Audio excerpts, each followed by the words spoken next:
Magandang tanghali po mga kapilingon. Kain tayo, tanghali na alas 12.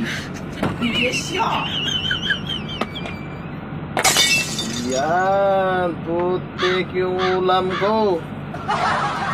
Inigas yung mantika. Sinabaw ang baka to eh. Maghanapan na lang itong paraan kung paano natin gawin, no?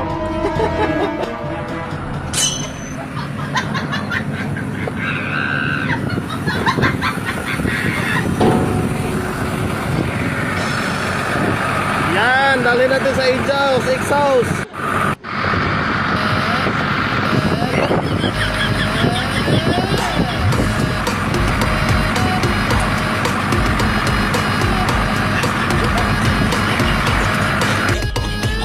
Ayan, maganda na tingnan, no? Oh, hindi natutulog na yung mantika.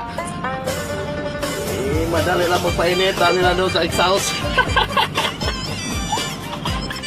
Guys, kain tayo ng sinabawan ng baka, guys. Ayan, sa exhaust ko yan, pinainit, guys. Kasi natutulog yung mantika kanina.